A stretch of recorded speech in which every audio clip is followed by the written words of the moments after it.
अस्सलामुअलैकुम। आवाज़ न्यूज़ सागर आया फरहा औरंगज़ेब ऐं माया ग़ज़ाला अबड़ो सभ खां पहिरियां हिक नज़र हेडलाइंस ते।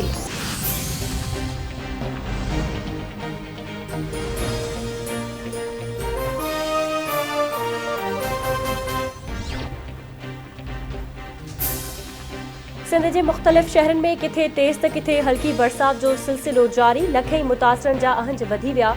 कराची में गुलशन हदीद, कायदाबाद, मलीर, नांडी, Shahrah Faisal, airport, Bhittaiabad, nursery, Saddar, I Chundrigar road, defence, Clifton, Gulshan Maymar, Saudabad, FB area, north Karachi, Orangi town ऐं ॿियनि इलाइक़नि में मींहुं पियो। बरसात सबबि हेठि वारनि इलाइक़नि में पाणी बीहजी वियो। मटियारी ज़िले जे मुख़्तलिफ़ शहरनि हाला, सईदाबाद, भिटशाह, खंडो, उरेरोलाल, नवाबशाह, सकरन, काज़ी अमन, गपचाणी, दौलतपुर, चोटियारियूं, सहाड़ी, ठकराटो ऐं ॿियनि इलाइक़नि में बरसात जो वसकारो। मौसमियात खाते तरफ़ां सिंध में 26 अगस्त ताईं बरसात जारी रहण जी अॻकथी।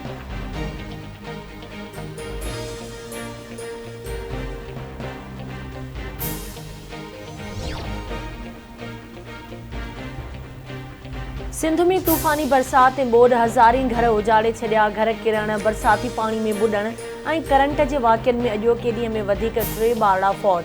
फौतुनि जो अंग 22 थी वियो, केतिराई ज़ख़्मी। कंदकोट वेझो ॻोठ प्यारो सब्ज़ोई में घर जी छित किरण सबबि 5 ॿारड़ा मलबे हेठां दॿिजी विया। इलाइक़े वासियुनि पहुची मलबे हेठां दॿिजी वियल 5 ॿारनि मां 3 जा लाश कढी वरिता। 2 ॿारड़ा ज़ख़्मी हालत में सिविल अस्पताल मुंतक़िल। अक्सर शहरनि तोड़े ॻोठनि मां बरसाती पाणी निकाल न थी सघियो। कब्रिस्ताननि में बि पाणी बीठल, लाश दफ़नाइण ॾुखियो बणिजी वियो।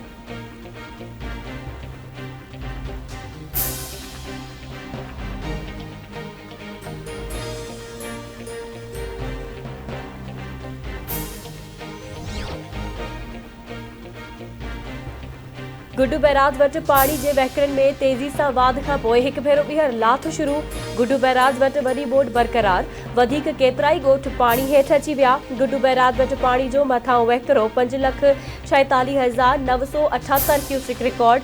गुज़िरियल 24 कलाकनि दौरान 3,144 क्यूसिक पाणी जे वहिकरनि में लाथ आई।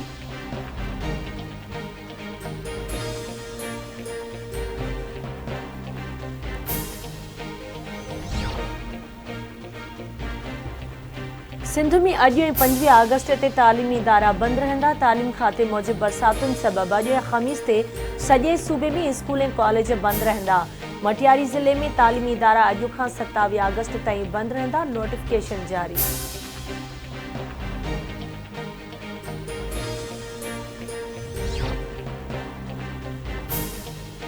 बलोचिस्तान के मुख़्तलिफ़ इलाइक़नि में बरसात तबाही मचाए छॾी। बरसात सबबि भागनाणे वारे इलाइक़े में ॻोठनि जो ज़मीनी राब्तो कटियल।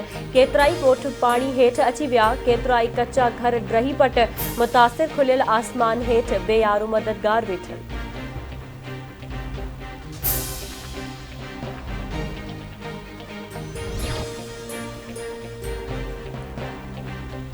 ऐं सकरन वेझो मुॾ छंडण खे 2 हंधां अलॻि अलॻि 100 फुट जा घारा। केतिरनि ई ॻोठनि में पाणी दाख़िल। मुतासिर बेयारो मददगार खुलियल आसमान हेठि वेठल। दादलखारी वेझो अपर ॾहरवा खे RD 66 वटां 30 फुट जो घारो पइजी वियो। 15 ॻोठ पाणी हेठि अची विया। इतला बावजूद आबपाशी जो अमलो घारे वारे हंधि न पहुतो। कोट लालू वेझो फैज़गंज वाह खे लॻल घारो 2 ॾींहंनि गुज़रण बावजूद बंदि न थी सघियो। घारे सबबि 8 खां वधीक ॻोठ मुकमल पाणी हेठि अची विया।